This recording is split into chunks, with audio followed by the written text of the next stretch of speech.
Conflit, programmé en clôture du 71e Festival de Cannes, l'homme qui tua Don Quichotte est au cœur d'une bataille judiciaire entre le réalisateur Terry Gilliam et le producteur Paul Branco. Explication, 2018 à 04:30 et 17h48 et 26 secondes, 009Z. Jérôme Vermelin. C'est l'histoire d'un film qui a failli ne jamais voir le jour, et dont on n'est pas sûr aujourd'hui qu'il puisse sortir au cinéma. Du moins à la date prévue. Flashback, en octobre 2000, après déjà plusieurs années de gestation. Le cinéaste américain Terry Gilliam entamait en Espagne le tournage de « L'homme qui tua Don Quichotte », une libre adaptation des aventures du héros mythique de l'écrivain espagnol Miguel de Cervantes, mais bien vite, les catastrophes s'enchaînent.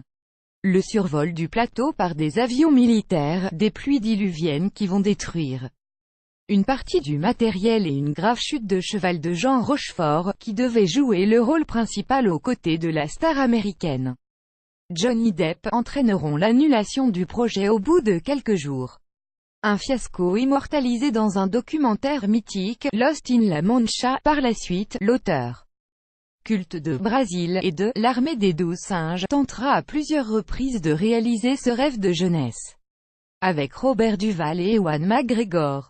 Puis Owen Wilson, avec John Hurt et Jack O'Connell, puis Michael Palin, son vieux copain des Monty Python, et Adam Driver, le Kylo Ren de la nouvelle trilogie Star Wars. C'est avec ce dernier duo d'acteurs que le cinéaste annonce repartir au combat, durant le Festival de Cannes 2016, avec le soutien du producteur portugais Paul Branco, qui a œuvré sur plus de 300 films. Au fil des mois, les relations de travail entre les deux hommes se détériorent, en désaccord sur les moyens financiers, comme sur le contrôle artistique de son bébé. Terry Gilliam décide de reprendre sa liberté, et trouve de nouveaux soutiens financiers, dont la plateforme Amazon, pour entamer le tournage au printemps 2017.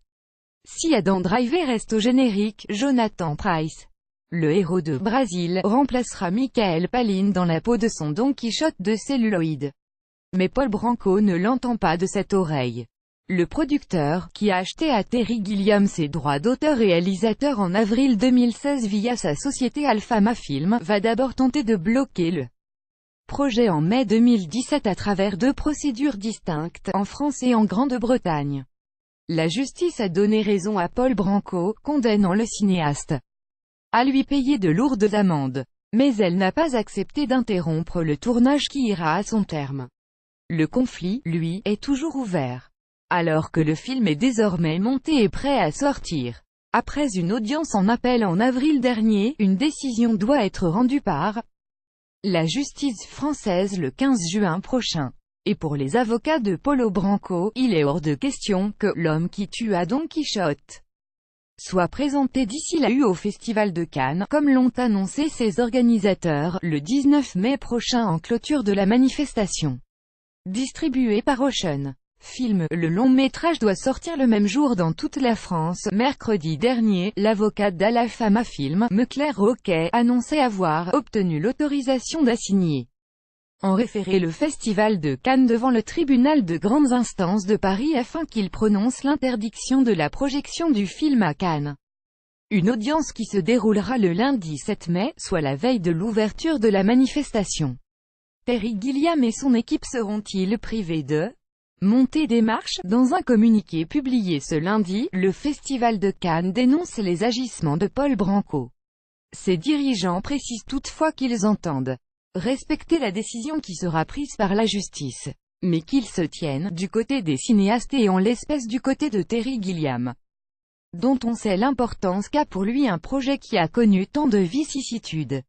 À suivre, plus grand que les films, les stars, les polémiques. Toutes les infos sur le 71e Festival de Cannes sur notre page spéciale Jérôme Vermelin mis à jour, créé, accueil plus grand que culture plus grand que Festival de Cannes plus grand que